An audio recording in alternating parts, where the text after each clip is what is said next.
fall camp is here. Let's go. Football is pretty much back. Joe Yock is missing all of a sudden. I mean, great time to take a vacation, right. Joe. Well, I know people probably assume, oh, Joe's probably locked himself away.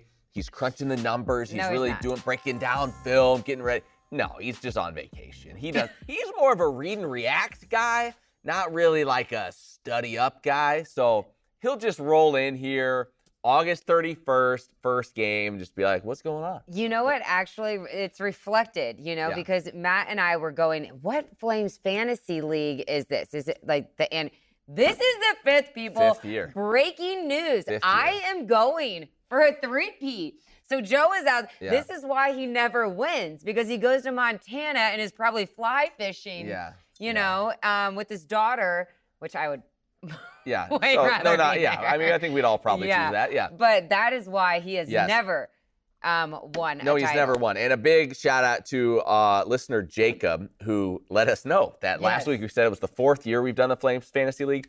It is the fifth. I won the first two. Emily won the next two.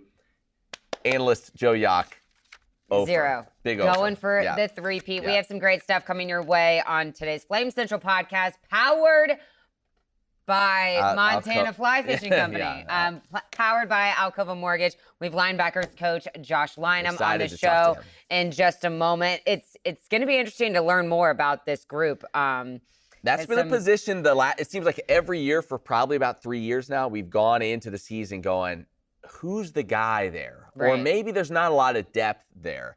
And we're doing it again this year. Some new faces at that position, so we'll learn about it. Some big shoes to fill as well. We also talk a little MLB, but let's start with some watch lists. Okay. Some big news coming from men's basketball, too. That's another little teaser. Yes. And my husband's family reunion was this past weekend, which, is it a reunion? If you do it every year, that just seems like a get-together. Like a get-together. Right. But they call it the family reunion, and there is some pretty interesting story time because it's never like a vacation or a reunion without something going wrong for my husband and I. So it's a pretty funny story. But the watch list, I mean, really, the list goes on and on. We'll start with the Maxwell Award watch list, which Quentin Cooley and Caden Salter both landed on. Yeah, so 80 players on the list. It goes to college football's best player. Caden Salter, Quentin Cooley both make it. Here's the interesting thing. So Caden Salter, he was a semifinalist for the Maxwell Award last year. He's one of 5 returning semifinalists to be on the preseason watch list. But then you dig into who those other guys are. Jalen Milroe, quarterback, Alabama. Carson Beck, quarterback, Georgia. Luther Burden III, wide receiver at Mizzou, and Ollie Gordon II, running back at Oklahoma State. All 4 of those guys, I went and looked this morning. I'm like, let me just pull up an early mock draft. All 4 of those guys are projected first-round draft picks. I was going to say. And then there's Caden Salter. So it just tells you the kind of company he's keeping at this point, that there's only 5 semifinalists that are up for the award again on this watch list, and he's one of the 5. So really, really impressive. When you start comparing the names, they go, okay, this isn't just like a nice little, hey, you're a pretty good player. Like, he is with the elite of the elite in college football this season. And, Jamie Chadwell in his first press conference heading into fall camp talked about, all these expectations on the team, right? But also on Caden Salter. How do we coach Caden Salter to, you're ahead of the group in terms of like all these expectations from the outside. How do you bring your team with you? I thought that was an interesting statement from Coach Chadwell about, and it's going to be interesting to see how Caden Salter does that, and step into that leadership role this season and bring the team along for another CUSA championship. I'll say this. I was encouraged by the conversation we had with him on this podcast. And if you haven't listened to that yet, go back a couple weeks ago and listen to that interview, because of the way he talked about the quarterback room as a whole and how he interacts with the other quarterbacks in that room and how they help him, he helps them. It was encouraging to hear that. You always wonder, with all the hype and all the stuff, like, boy, how do you handle this? You're a college kid. It's a lot being thrown at you. Very encouraged by just the way he talked about kind of where he is mentally, like how hungry he still is to improve, how much he knows he still can improve. You like what you hear from Caden Salter at this point. Yeah, he had to jump into that or dive into that playbook a lot to learn this new offense. Yeah, he's done it. one of my favorite parts about that conversation with Caden was like, I just feel like this offense, like really it fits me well. I I'm would like, say so. Yeah, I would think so. We're also going to talk to Willie Corn here in the next couple of weeks, see how, Caden Salter and that group is going through fall camp, but also like what else are you guys implementing this year with Caden Salter under center? So that should be exciting. Continuing with the watch list, Quentin Cooley. It's the All-State. I mean, this just doesn't seem like the it Warfel Trophy. Warfel. Yeah, Danny Warfel. There's like a lot of names Danny here. Warfel, former college quarterback. That's like on and off the field award, right? That I believe so. Yeah. Which Quentin, I mean, we've gotten to know him. He's such a great dude. So congrats to him. He needs to make us some Flame Central podcast t-shirts. He does do his shirt printing. Yeah. We also had a photo shoot. Shout out Cassidy Paxton for fitting us in the time slot a little bit later today. Oh, wait, we had to postpone it because Joe's fly fishing. Julian Gray is the NC State transfer wide receiver. He is also on a preseason watch list for most versatile player, the 2024 Paul Hornung Award. Yeah. And he's a guy, as we get into camp, that you're watching, right? Because he's one of the guys you heard Caden Salter talk about him. You've heard some other people talk about him as a versatile wide receiver and return man that comes in. It's very explosive. And how will they utilize him? It was interesting. I was talking with our good buddy Pat Kelly, who does the pregame Flame Central game day show. Is that coming back, Matt Warner? It is. And by the way, I hadn't told you this yet. I think we're going to have Rhett McGibbon on the show in a couple of weeks to tell us about it. So hadn't told you. I thought you were going to tell me you were not invited back. No. That's out of my hands. I don't know. But I was talking with Pat Kelly, and he was like, who's Liberty going to use in that Aaron Bedgood role? And it's a good question, and that'd be a good question for Willie Corn when we talk to him. But like, number one, do they feel like they have someone to use in that? Is it Von Blue? Yeah. Is it necessary to have someone that does what Bedgood did, or did he just have a unique skill set and so they utilized it? Or could somebody like Julian Gray, could he be a guy with his versatility that you could see in that role a little bit? It will be interesting to see kind of how that shakes out. We know how deep they are at the running back. Von Blue's certainly an athletic guy that can catch the ball as well. But that's one of those positions where, you talk so much about the offense, you talk about it strictly as like receivers and running backs, and you kind of forget maybe that Bedgood was in both of those, roles in one way or another, and was super, super effective. So who could be that guy if they have someone in, kind of back in that same situation? Sometimes with the transfer portal, you forget about guys that actually stayed, like Vaughn. Not really forget, but with all the new guys coming in, and you're trying to figure out. And he was hurt for a lot of the year. Right. But it's just interesting, and you can say this with really any team, because how different our Liberty's team looks. This season, but it's going to be like that all across the board in CUSA with how many people transfer. But we'll see. We'll ask Willie Corn couple weeks coming with that conversation.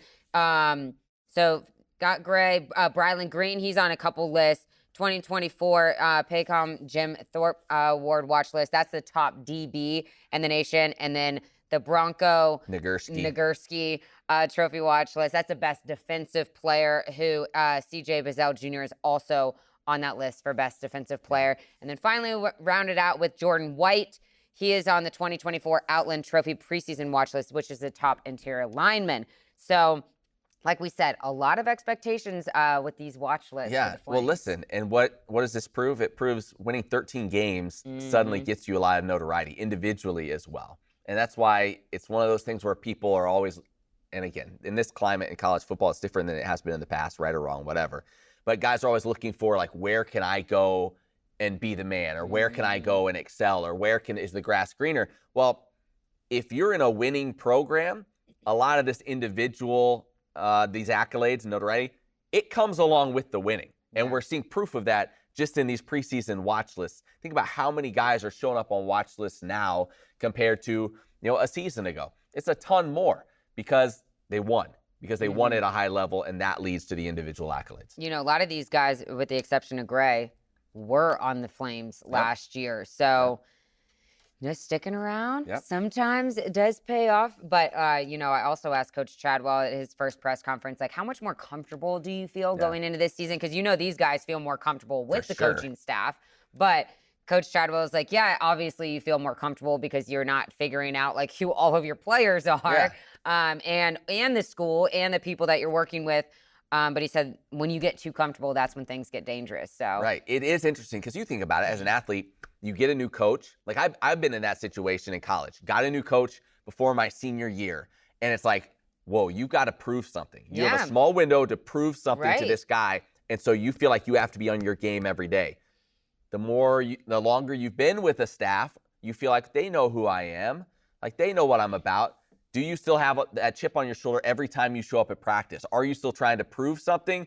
Or would it be easy to like let off the gas a little bit and be like, listen, they saw what I did a year ago. Like that's the fight that Coach Chadwell and his staff, like they're dealing with every day, is trying to make sure these guys understand that like just because we know you and you know us and it's a little more comfortable, you still have something to prove every single day you come out here. I mean, look at the guys that they've brought in. Right. You know, and not only that they're still learning, the guys that they brought in, but those guys are trying to do what some of these guys did last year to prove themselves and stuff like that. So I think the competition really at every position group is going to be, that heightened, the heightened prove it, to this coaching staff. But what did you ask? You asked Coach Chadwell about the position group. He was maybe the most question marks? Was it most question marks or feel most strongly about? I can't remember. Yeah, I can't remember what I asked either. I'm sure it was a great question. Actually, I want to say this.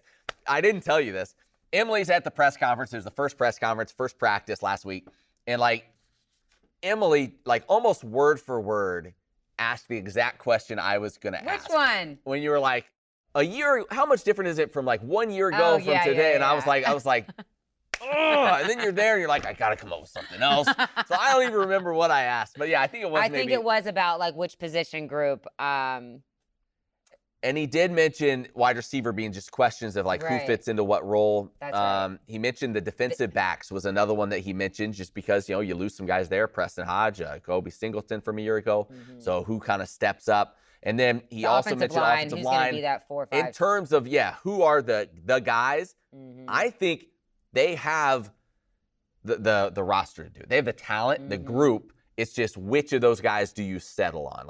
How does it kind of shake itself out? I don't think it's going to be a lack of depth or talent. It's just who kind of rises to the surface and claims those spots. I think the biggest question is, how do you outdo last year's post-game celebrations after those wins? I don't know. Yeah, somebody said that's live. The most pressure. Somebody said live animals. Yeah, that's the most pressure anyone in the program is facing right now is the coaching staff trying to figure out how do we do better than a mariachi band. It's going to be difficult. You can't do it. All right, so we're going to hit the hardwood, go around the diamond, and share some stories. Matt, you went to the beach with your family, so I don't know if you have any good stories. But first, we are going to get to this conversation with linebackers coach Josh Linam. All right, we are joined for the first time ever with Liberty linebackers coach Josh Linam. Josh, we're going to spend the next 15 minutes not asking you a single question. We're just going to go over where you've been in your football coaching resume because it's very long. It will take that long. Traveled some miles. Yes. Yeah. Have you how many places have you, is there a count? Do you keep count? Too many. Let me ask you this, because I didn't go through to look. How many places have you been for multiple seasons? Jacksonville State and the Liberty Flames. Okay, I was going to say, I thought it was a lot, a year. So in some ways, this is I can just not sit back, but this is probably pretty nice to be here for a second year. No, it's honestly, it's a blessing. I couldn't be in a better place with a better, head coach and environment and culture to be in. So I'm here as long as they'll have me. Yeah. How did you did you meet and get to know Coach Chadwell? Mutual football connections through the business, working at different places and, got connected from a former staffer who was here at the time. So made that initial introduction and was lucky enough to get an interview and came here and, the rest is history. But just very, very fortunate to have made that connection and met him and have a chance to work here. People forget there was a lot of, maybe turmoil is the wrong word, but a lot of changing on the defensive side in terms of the staff late in the game last year. Late in the game. You were hired already, spring ball had started. Yep. After spring ball, there was some coaching turnover. Yep. For you this year compared to a year ago in fall camp, how much more prepared maybe do you and the entire staff feel like as opposed to a year ago trying to put the pieces all in place like you did?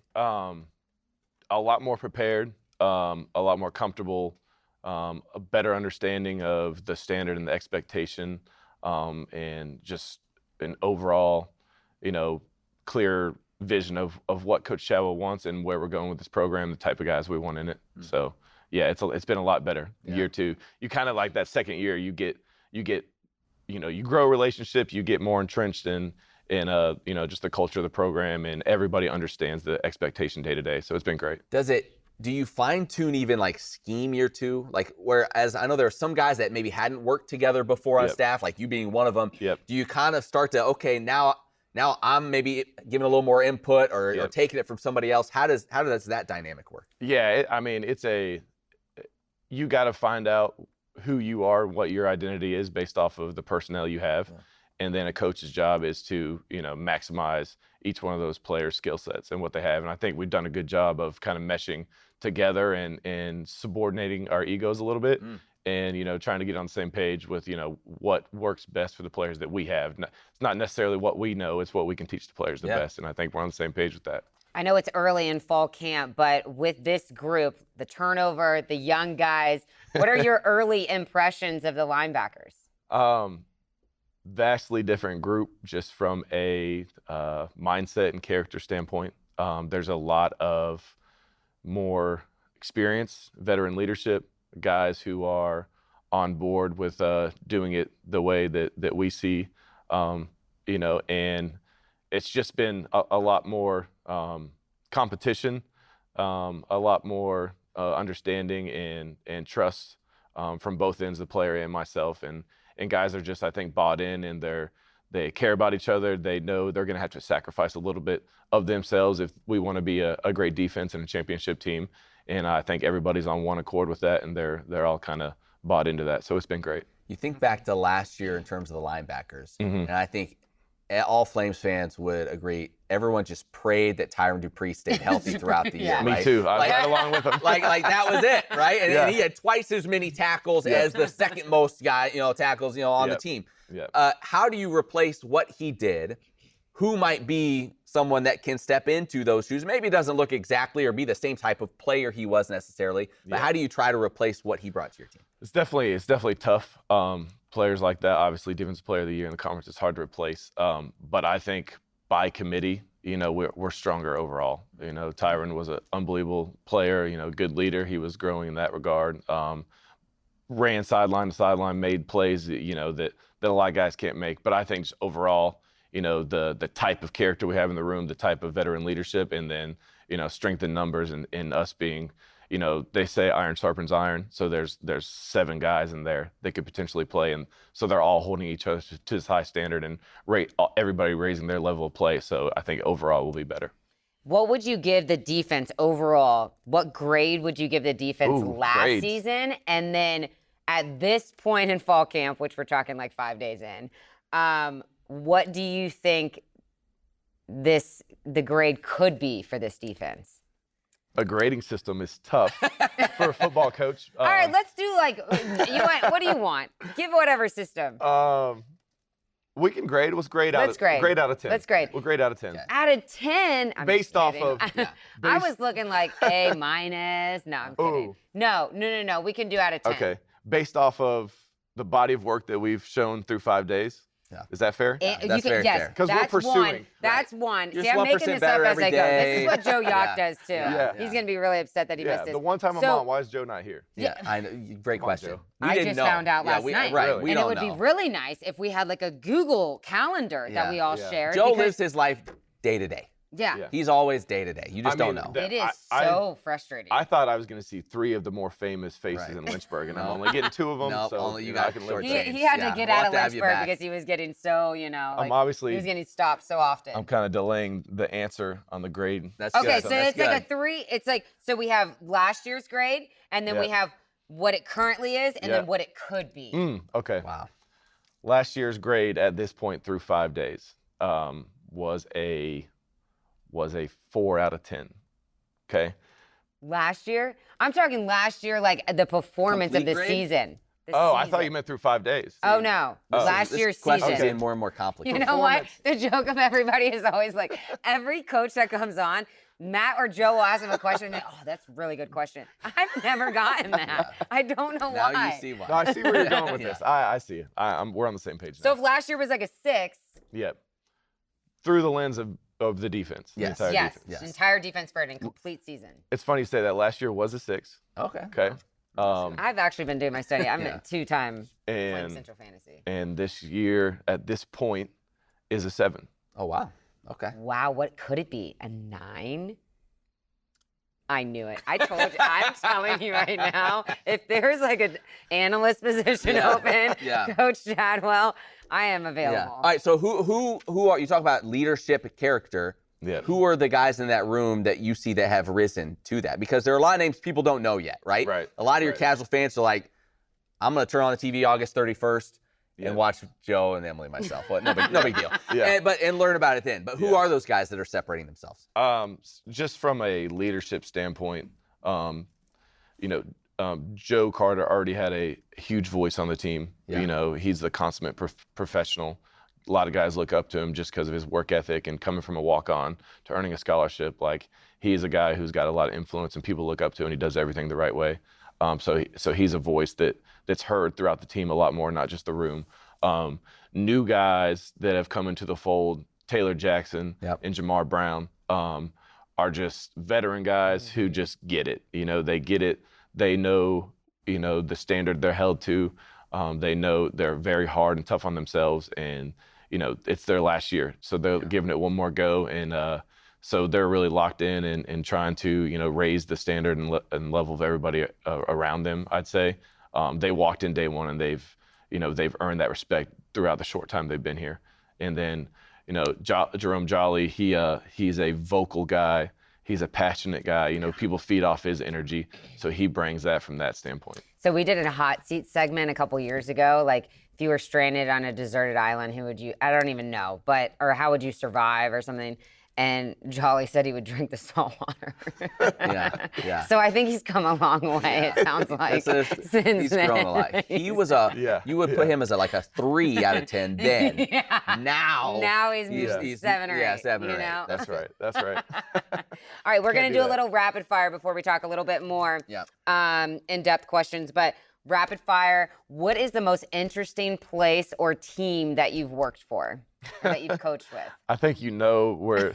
That's a very intentional question. The Monash Warriors in Melbourne, Australia. Okay. Most interesting place and team. What would you grade? No, I'm kidding.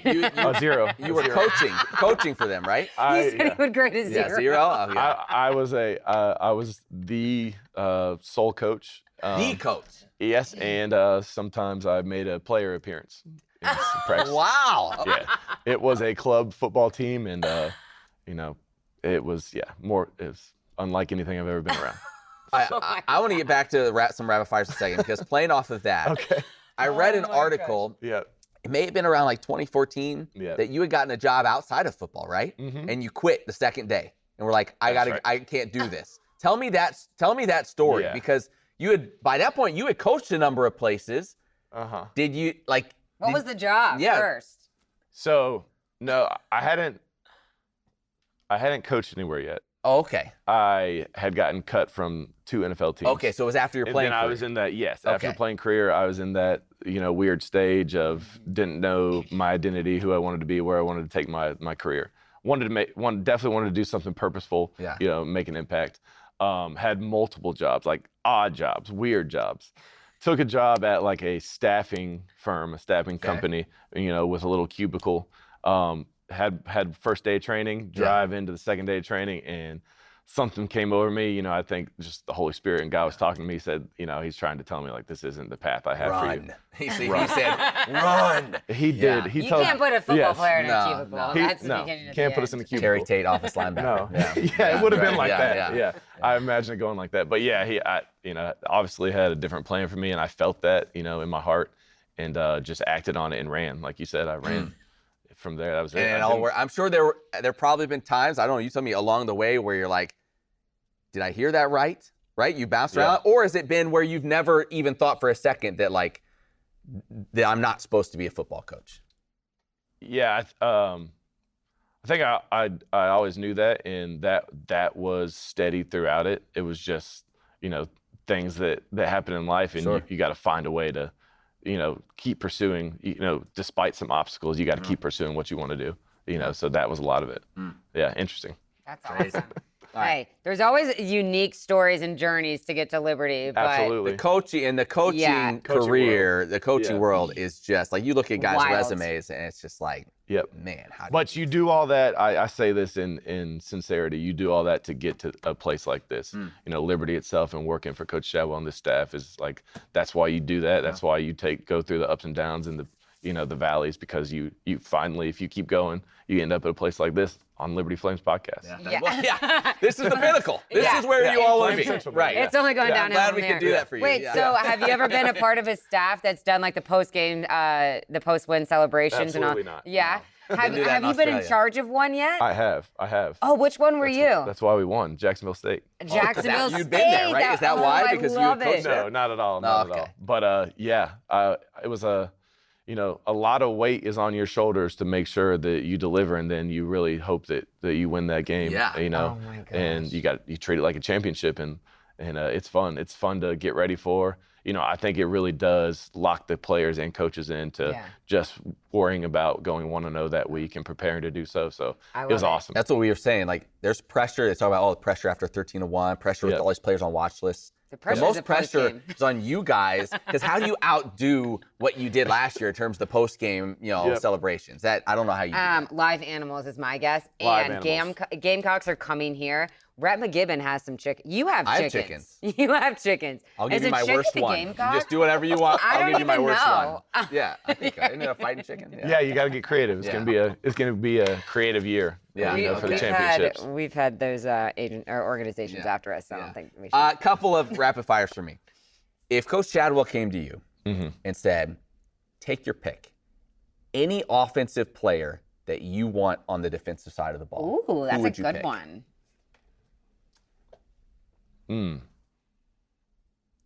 I would pick.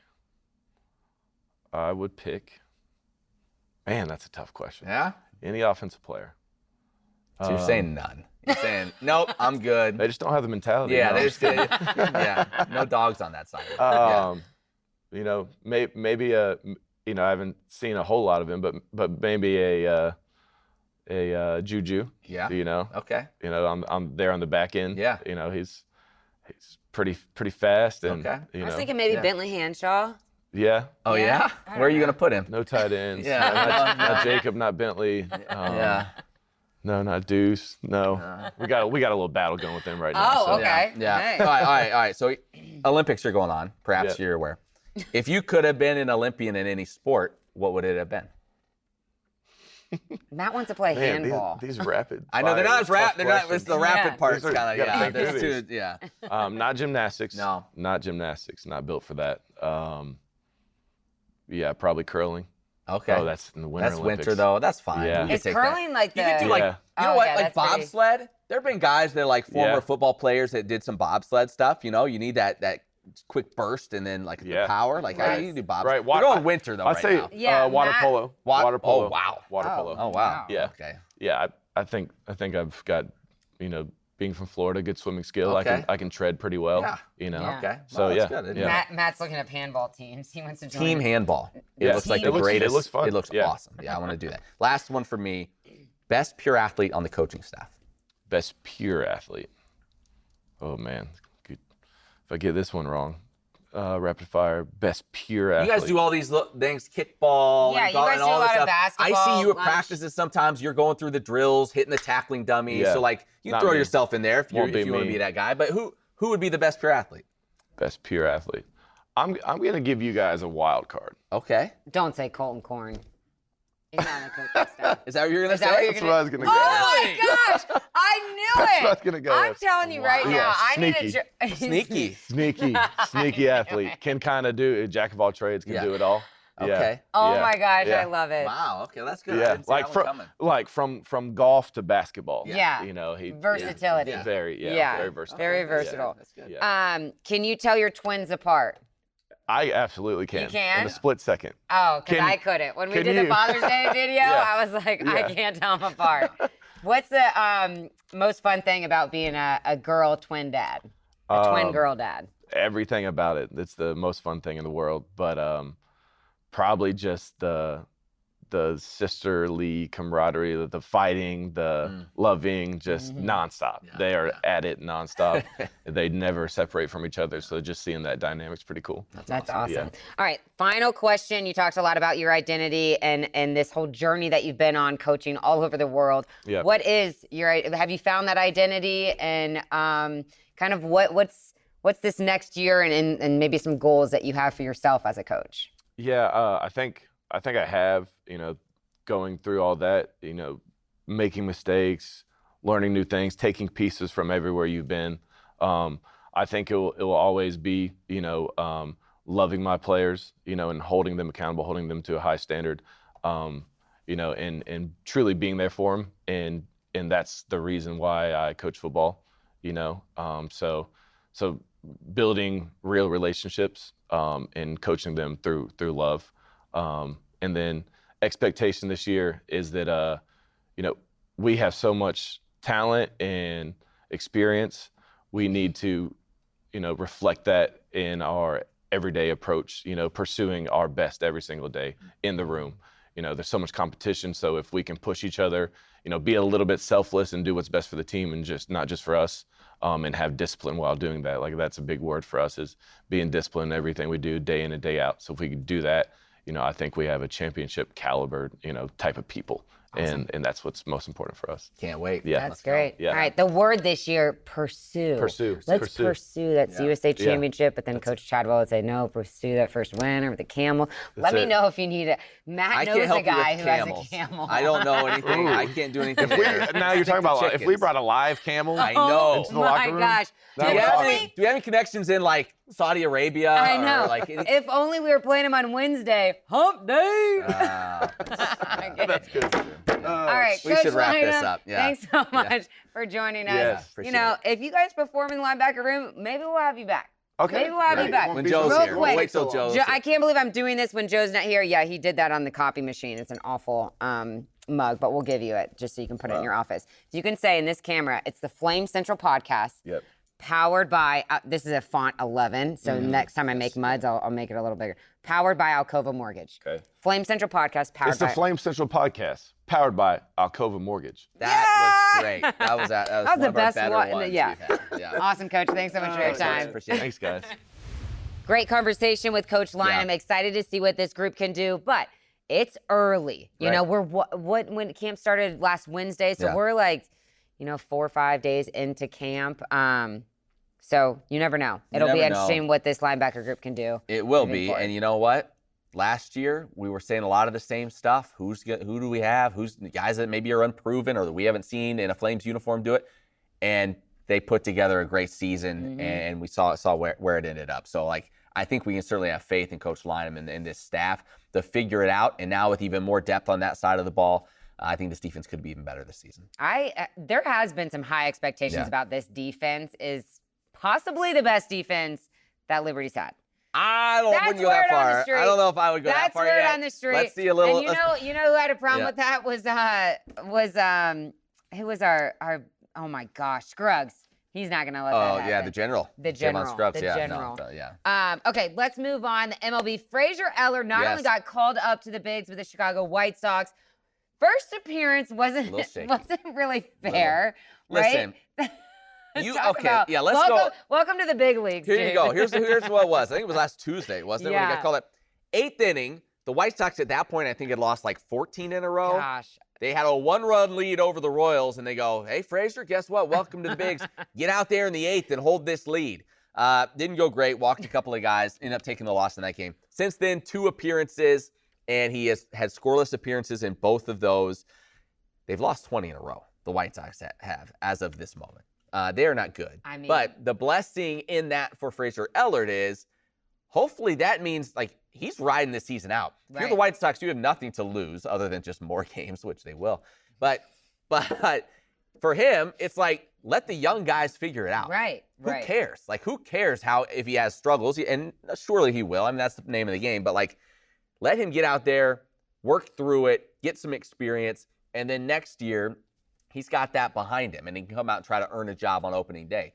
But for him, this could be a blessing that he's on a team that is just one of the worst we have ever seen. Yeah. That's going to provide opportunities. Just for him. get experience. Absolutely. Get that experience at that next By the level. way, I think this week we will have our feature on Fraser Ellard. We went and shot with him at AAA like 2 weeks ago before he got called up. But a really good story, very smart kid, and very faith-focused in what he's doing in the game. And so I think you guys will enjoy that piece later this week. Once again, it's the Flame Flame Central. Central. It's been called the Not Flame a Central curse. Blessing. Blessing. Yeah. Okay, it's yeah. been called the That's Flame, it. you know. I know. When we talk to you, good things generally happen. What we don't Good- tell you are all the stories we start, and then like a season-ending injury happens, and you never know that these stories were ever in existence. I'll enjoy you. Yeah. And then another guy who's been receiving the Flame Central blessing is Will Wagner. Yeah, got He traded. Got traded to the Toronto Blue Jays AAA affiliate, which is Buffalo. Buffalo. Yep. And he has been scorching hot. Yeah. Since then, he's played 3 games since he got traded. 7 for 11, 2 doubles, a home run, 3 walks. So he has come out absolutely on fire. By the way, he's teammates in Buffalo with former Flame Mason Fluharty. So a couple of Flames together there. Both those guys, I'm telling you, are going to be in the bigs before the season is over. Ellard was the 7th Flame, I think it was, to reach the bigs all time. We're going to have 9, I think, by the time this season is over, because I think both those guys are going to get called up at some point. They've been having great seasons. So congrats to Will on the hot start, and hopefully there's more of a clear path to him getting to the bigs in Toronto than there was in Houston. And I believe a new coach was named, Coach LaCroix here at Liberty, named a new coach, but I don't think it was the pitching coach. That he still hasn't filled that pitching coach spot. It was an assistant that I believe was with him at VCU. At VCU. Yep. Right. So excited to see who he picks for that pitching coach There have spot. been some reports, but nothing official at this point about the pitching coach. We can't announce it on the Flame Central They podcast don't powered like by Alcova Mortgage just yet. And then on the other hand, someone has left us so I guess this is now the Flame Central curse. You know, we did a story on it. No, Roy Jones Not is Roy, leaving. Rob. Oh my gosh, Roy. Yeah, To my you're very defense, tight. Yeah. To my defense, Yeah. we're doing something on Treasure Island. Yes. Our director, Kentos, is doing something on the history of Treasure Island, and I just gave him Roy Jones's interview because he had some great stories. You don't have to explain it. So guys, it's Monday it's morning Monday. after It's the Monday. family reunion. So I just am not listen. So very Rob sharp. Jones, Liberty, I think his official title was associate head coach, Right. Liberty men's basketball, Mhm. takes a new job, head coach at Cedarville. We're partly to blame. Yeah. Because you remember we did a feature on him during this past basketball season that, I mean, if you watch that, who wouldn't say, I mean, of course you say, we want to hire that guy. So really it's our fault in a lot of ways that we did that. But in all seriousness, Rob Jones, an awesome guy. Anybody that's been around him or had the chance to talk to him or get to know him over the last couple of years here at the Flames, awesome dude. Loved our conversations. He came on the podcast before. He listened to the podcast because he would say things to me about it later on. But congrats to him getting his own program. And now we'll see what route Richie McKay goes to fill that spot on his staff. That will be really interesting. I got some really good inside info and like sideline hits from not I thought coaching. you meant the coaching search. I was like, Matt oh, really? was so mad because he's like so let tight me with know. basketball. Like, let me know. No, I'm like breaking news. Yeah. No, Rob Jones used to give me some great sideline hits pregame, so I'm going to definitely miss him. But best of luck. We'll keep an eye out and see check in on his success. But real quick, I'm going to tell a little story. So we do the family reunion, right? Yeah. And there's 40 people that come in from all over. Yeah. That it's in Whitestone, Virginia, so Chesapeake Bay. And there's not enough room in the house. So Jason and I get an RV and we have it delivered and whatever. Last year, it went so smooth. I'm like, there's something wrong with how smooth this went. So we do it again this year. Not so smooth. No. First of all, the camper's like this. And you would think, okay, well, there's like an auto, level thing. Yes, but there's no power. Like, so my mother-in-law didn't have enough power going to this RV, so we couldn't auto. We finally get enough power to do it. Well, then I am getting water from the dog, Stanley, and it looks like really weird. So I just let it go, and the sink just starts filling and not draining. And I'm like, what's going on? Long story short, Jason gets under, he's on the phone with the guy. And we look in to see if the tanks are full. Do not ever dump a black tank, right? No. The gray tanks are just like hand washing. Well, the guy is like, I definitely dumped both tanks before. Well, there's a third tank, dude. One of the gray tanks was showing completely full. And he goes, we dumped both of them. It can't be full. Well, there's this second dump level thing that this guy never knew existed. So this water, he's had this thing for 3-4 years. He has never dumped out the water because you're not really using the sink in the kitchen that long. He asked Jason to do something with the pipes underneath. There was so much pressure, it just explodes all over him. The whole camper's flooding. Jason, it smells like orange juice that has been rotting for 3 years. So that's how the family reunion started. I did not see us diving that deep into the plumbing on this podcast. And then we do a croquet competition, and I made it to the semis, but fell short. Sorry about the finals. Okay. Anything fun for the beach? No, we got stung by some jellyfish. The Warner kids had to deal with that. You know what you were supposed to do with that. I know. That's my first route on any injury. I say, isn't that what you skin your knee? I think that's what. No, it's just jellyfish. I don't know why it turned into this infection, Dad. All right. Well, thanks so much for listening or watching. We'll find Joe. We'll get Joe back. We'll try. He is a hot mess. For Matt, I'm Emily. We'll see. Oh, also just a little teaser for next week. We have a song dropping from the Snell scoring system. FlameCentral@liberty.edu. Send us your mailbag questions. FlameCentral@liberty.edu. For Matt and Emily, we'll see you right back here next week.